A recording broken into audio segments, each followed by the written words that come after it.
Factory on Geonosis, and since there are 2 weeks off where absolutely nothing happens in the Clone Wars on television, I decided to write a little thing that kind of gets you going towards where we're headed when you come back for the next episode in November. So the good guys are talking about basically the results of Padme's mission briefly, and Obi-Wan's going to point out some interesting things about Anakin's decision on the last mission regarding Clovis. And then we're going to go to the bad guys, where General Grievous is off having fun obliterating an entire civilization. The fun thing for me in that little bit is that my friend Dave Acorn down there plays A4D, who is General Grievous' doctor droid from Lair of Grievous. And like most new characters that I really like, we killed them. And we killed him. And it's always that thing when we get to the point where I go, man, I really like that character. Oh yeah, he's dead now. I just recently did that to Seth Green as Toto. I really liked Toto, and I was like, yeah, Seth, you did a great job, but now you're dead. So the handy thing about droids is that they can be reassembled, and I've often wanted to reassemble A4D, so this is my opportunity to get to do that, and Dave's very happy about that. That's not really occurring in an episode, and these will be the only people that know this actually happened. No one's going to believe you. But let's get going. Good luck, guys. I hope it makes sense. It's my fault if it doesn't. Have fun. That's basically what I tell them every time. Do you guys need any notes, any direction? Well, are you going to read the stage directions or anything? Or? Yeah. How about... Steve, you want to read the stage directions? Oh, sure. Steve likes to perform. How about Steve, since we can be there?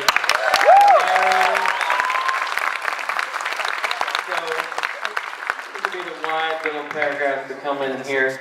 You can just read this, Steve, and try to be a little, robust and make it exciting. Really try to do my dialogue service, make it exciting. Star Wars, it's this it's kind of a space adventure. I don't know if you're familiar. There's some really exotic locations they go to, so try and make it seem.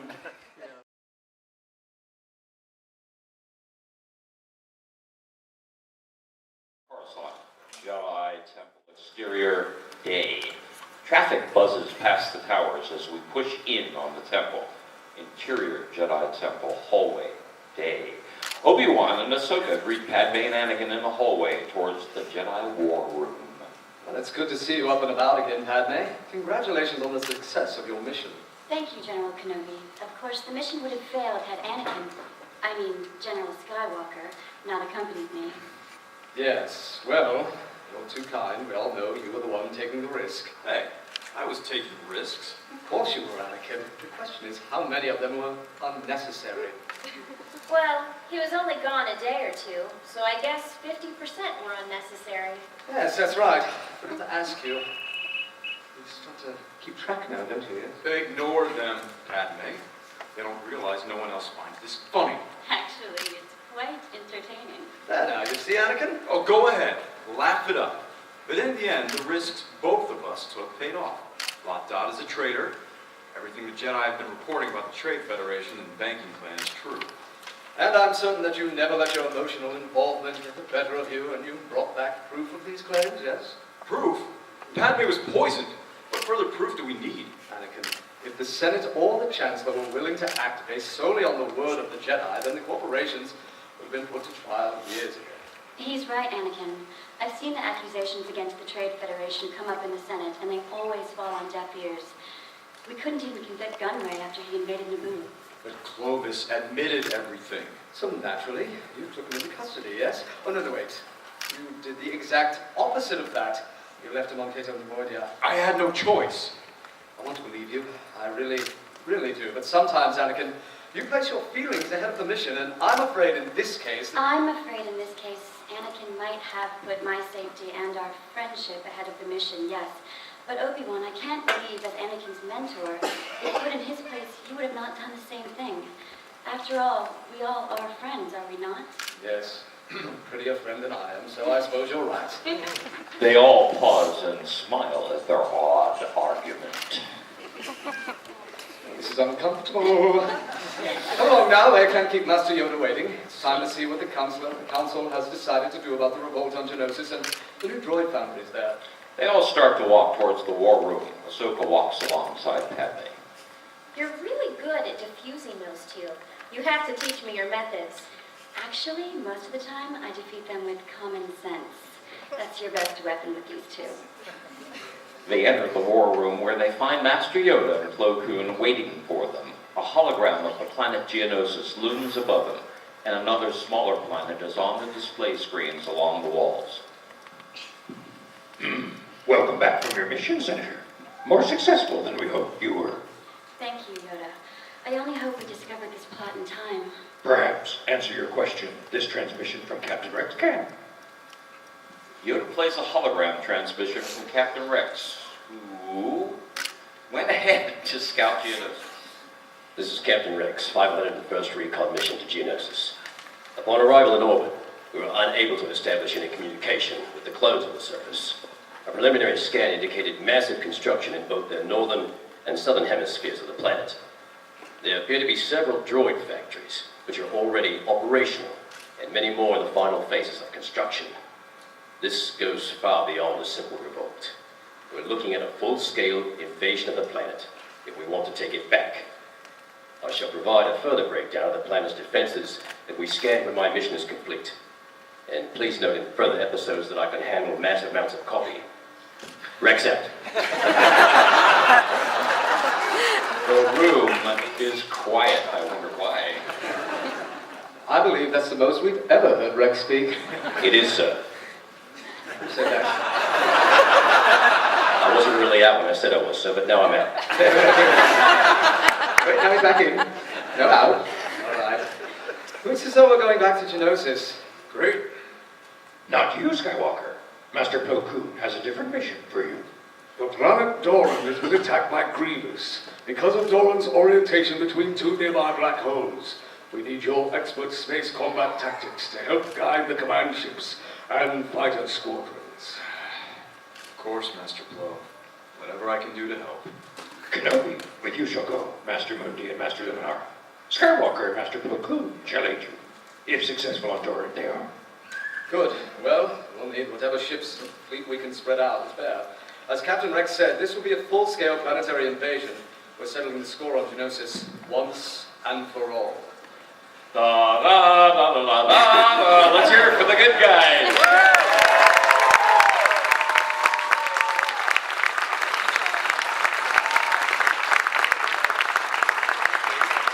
All right, so before the bad guys start, I just want to say I'm really impressed. That was a lot of dialogue, more than I thought. the writing.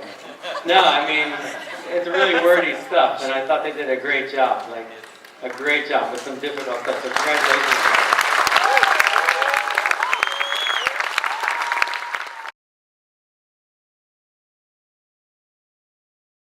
Gloating in his success. Yes, Commander. Press the attack. I don't want any of that Keldor filth to survive. The people of planet Doran must suffer the consequences for staying loyal to the Republic. Roger, roger. The commando droids will hunt down any survivors. Very good. The doors to the bridge open, and the Doctor Droid A4D enters. Master, you have an urgent transmission on Channel 5. Why have you not answered it? Not now, Doctor. I'm in the middle of a battle. But the transmission has a top-level priority code. It must be important. Ah, what could be more important than the destruction of a civilization? I can compute there are several possible answers to that question. Silence! Who is sending the transmission? Asajj Ventress, my lord. Ventress, Dooku's plaything. I don't have any time to waste on her. She is Count Dooku's personal assassin. I would answer the call if I were you. Ah, but you are not me, Doctor. For I am the leader of the most powerful droid army that the galaxy has ever seen. And you are a simple servant droid. Doctor and advisor. I tire of your comical wit. Do not make me regret having you reassembled. Of course not. But if the message Ventress relays comes from Count Dooku, it would be wise to hear what she has to say. Very well. Put her through. But if I miss any good destruction while I'm distracted, I'll have your head back on a platter. Yes, my lord. The hologram of Ventress appears before Grievous and the Doctor. Why, General, thank you for receiving my transmission. Finally. My pleasure, assassin. Now what can I do for you? I'm rather busy. So I hear. It must be difficult for you to tear yourself away from all your toy soldiers. I don't expect a mere assassin to understand the intricate art of warfare. No, I guess not. That's best left to droids like you. Oh, my. I am no droid. No, that's right. My mistake. It's so hard to remember sometimes. The heart that beats inside my metal body is that of a true warrior. Interesting. Count Dooku seems to consider me his best warrior, and yet I have no heart at all. A fact that is not hard to believe, witch. You flatter me, General, but allow me to get to the point. Please do. Intelligence has reported a large Republic fleet leaving orbit around Coruscant. It seems the planet Doran is finally going to receive reinforcements to counter your attack. A meaningless gesture. The more forces they send here, the better the diversion will work. And there shall be even less forces to raid Geonosis. I agree. Except the general in charge of the reinforcements is Skywalker. And you can bet his brat went along with him. That changes nothing. Perhaps not. But if you fail to detain Skywalker at Doran, Geonosis may be in jeopardy. I will not fail. Why, General, who suggested you would? I look forward to our next encounter. The hologram fades off. Well, that went better than expected. Recall the troops and prepare the fighters. We must prepare for Skywalker's arrival. That's it.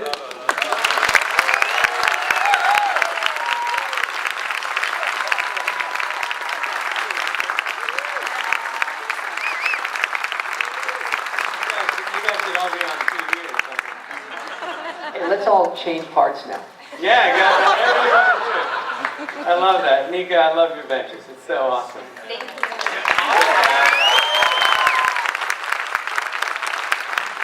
I was saying one of the things when George and I went to bring Ventress to the screen in this way is that George has never really been super involved in that character before. I mean, she was, I think, a Dermot Power illustration in for Attack of the Clones that got abandoned, and then it got picked up in the comic books, and then Gandhi put her famously in the previous Clone Wars cartoon.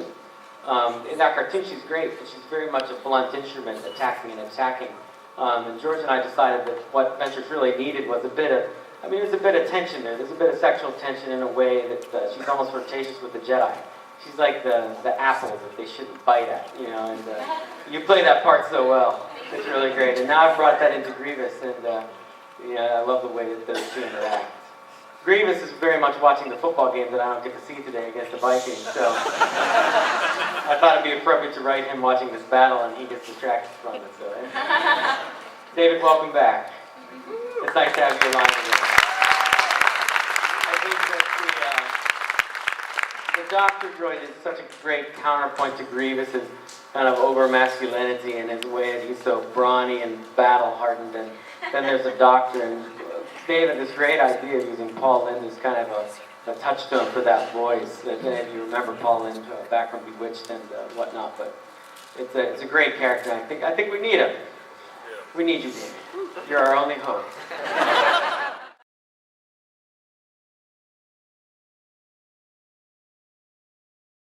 Special alien voice, the car driver. Oh yeah, yeah. If you could just give them a sample of that. He's down on his luck. The Clone Wars really wiped this guy's business out. The temperature on Hoth is now 75 below zero, and a number of the Jedi do not survive the night. Morgan Freeman, Alien. One of my favorites.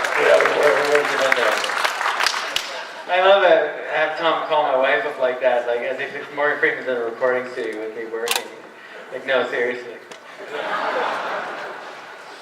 Yeah, my claim to fame is I fooled his Morgan's son, Alphonse, was working on Robot Chicken, and they were mixing the Robot Chicken thing I did as Morgan Freeman. I think it was called Arkham. What was it? Shaw Arkham Redemption.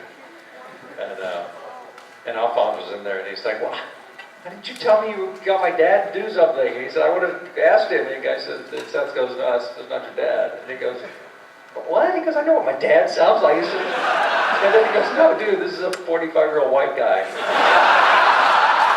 And he goes, "Why are you?" He said, "Are you on crack?" He goes, "I know what my dad sounds like." He goes, "That's not your dad." And he goes, picked his phone up and called Morgan, and then Morgan's on the golf course somewhere, and he's like, "Son, that's not me." So I'll never beat that. Now I have to do this because James R. Taylor, my good friend, I have him do this every now and then with his wonderful voice talent. It's one of my favorite things. James, you can start at the bottom of page 1 where Obi-Wan says, "You see Anakin." And if you could just read from Obi-Wan to, and also play the part of Anakin. Okay. So go Obi-Wan, Anakin, Obi-Wan, Anakin, right? Proof, Patrick was poisoned, what further proof do you need? You can end there. Okay. And just do Obi-Wan as Doc Brown and Anakin as Marty McFly.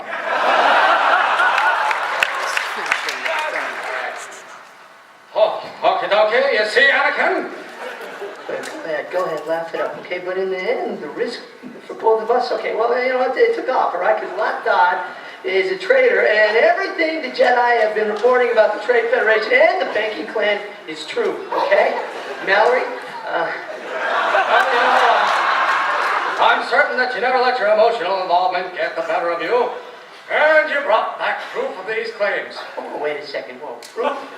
Padme was poisoned. What further proof do you need, Doc?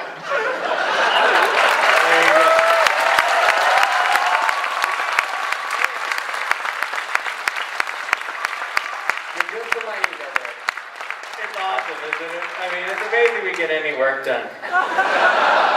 Because I could have them do this stuff all day.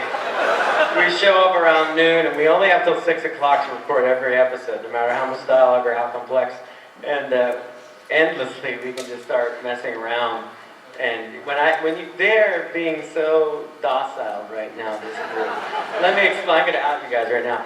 When they're in the booth together, because I bring them all in together like this, and we line up all this, he doesn't know that he does these sounds. So suddenly someone's starting to look around like this, and then like that, there's like a cricket back here in the room, and then James down there kind of loops in, and Fred Flintstone will show up, and then that instigates further nuttiness, and it just goes on and on. And Bonnie, yeah, what they would do. But suddenly it's like 5 people turn into 50, and I'm sitting on the other side of the glass going, man, this is hilarious, but I only have 2 hours left. And we're still stuck in the Jedi Council room. Ashley's favorite though is Dee's guy, and then I like to tag on with it, but isn't this cool we're doing Star Wars? It's really awesome, man. It's like, here we are, you know, this is like living the dream. Do your Rex, man. Sir, yes, sir. That's rad, man. Check it out, Obi-Wan Kenobi. Force is strong in you, bro. It's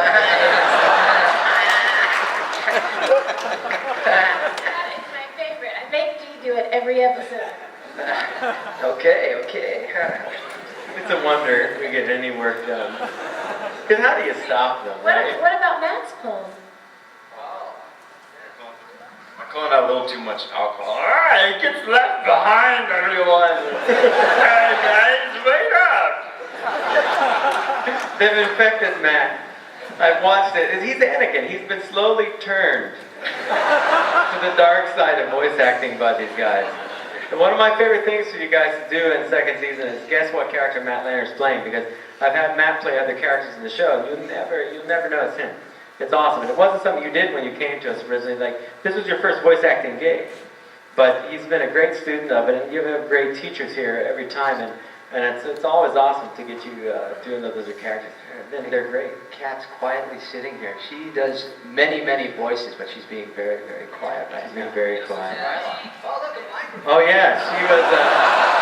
You might not know the other character. Kat played another character on season 1. Kat, would you like to do a little character? Nara. She played Numa, the little Twi'lek girl the clones found, which was one of my favorite episodes. Yeah, Waxer and Boyle. Waxer and Boyle, that's right. Well, what else, Steve? What else? We have all this talent massed on stage besides you and I. So, see how I looped you in on that one, Steve? So you can't come back at me? You're the man. You're welcome, Steve. Yeah, anytime, Dave. Yeah, I have to pay you too. No. Oh, okay. So, I don't think a lot of people understand how the process works and where you involve the voice actors in the process of, you know, the script's written, where's the animation come in? You said you can show them the look of a character if it's a new character, but where do they get involved and how much do they... Barely at all, Steve. I don't. They have all kinds of things they want to do. Well, thanks, Dave. I We're don't just going to have listen this to conversation them. together. I don't think Obi-Wan would do that really, James, because George Lucas does, so I think we're doing it. No, I'm just kidding. When we get the script to them, basically, as I described if you were here yesterday, the process of animation, we do an entire rough cut of the episode, which is temped by the Skywalker players, which are the people I work with to do the animation, who are terrible voice actors. But it's rough enough. The funny thing is we have to show that rough version that's temped by like myself, my episodic directors, my production staff. George Lucas watches that one, which is horrifyingly embarrassing. I realized at one point that I had temped Jar Jar Binks, C-3PO, and Newt Gunray, and George Lucas was about to sit down and watch the episode. And I thought, wow, how did I let that happen to myself? Because he always makes fun of me in the voices that we do. I did Yoda once and he yelled at me saying that's what I think of his favorite character.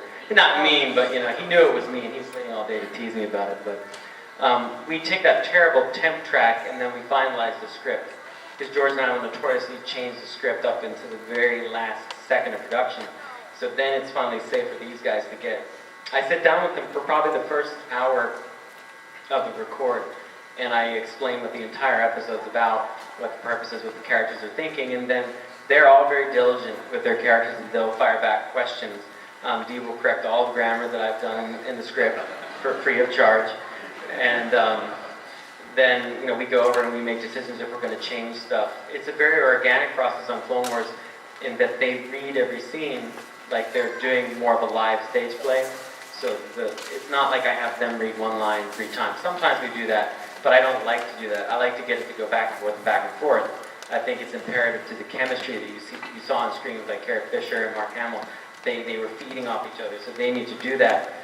James and I will often, same thing with Tom, go back and forth and change the dialogue to make it sound more like Obi-Wan or Yoda, because they have some very specific ways they speak. The same thing with Anakin. Anakin's much more just your all-American guy, and he's got to talk a certain way, and his manner is in a certain way. It's totally different than Obi-Wan. So we go through and correct that stuff in every script, and then we record it. It takes about probably 4 hours to do one episode of recording if we actually work and don't clown around.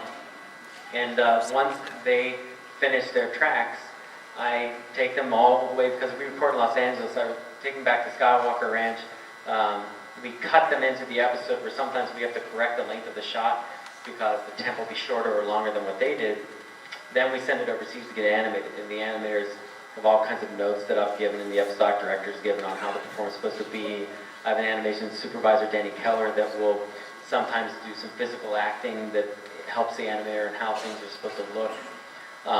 Also, sometimes I film these guys when they record the episode, so I have some visual for the animators so they can see the expressiveness that they do, because they're often very physical when they perform. Once it's animated, it comes back in a grayscale. Again, my animation supervisor, Danny Keller, checks it all, and then I look at it probably twice a week and make big overall notes for tiny little details I'm looking for. Then it gets rendered and lit, where my CG supervisor, Joel Aaron, goes over it, and we look at the lighting and discuss where the beam should be, or if people should be walking in and out of light, more little particles in the air, etc. And finally, if there's any other problems with the sound, that all gets solved by Matt and Dave down there, where they take the mix. And you know, sometimes our lip sync was a little bit off in the early going of the Clone Wars. They would work tirelessly to kind of massage it into place and fix it. They did a great job. As I said yesterday, if something looks bad in animation, Matt and Dave will make it sound great, and thus the animation looks great.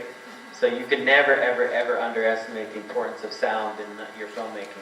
Sound solves a lot of problems for you, and you can do a great many things with it. And I always took that home with Star Wars and what Ben Burtt had done. I really learned that sound was such an important tool because of Star Wars, because, you know, if I played you guys a TIE fighter, you would know what it sounds like. if I played you guys, you know, an X-Wing, you'd know. Some people will know the difference between an X-Wing and a Y-Wing. And Dave, you can fill me in on this, which I think they should know. For every Clone Wars episode, it's not like we just sit there and reuse what Ben Burtt created. How many new sound effects might you make for, you know, an invasion of Geonosis? I think at the beginning, it was kind of a 25, 75 our stuff with Ben Burtt stuff, and now it's more like probably 80% our stuff and 20% our stuff. So like Attack of Point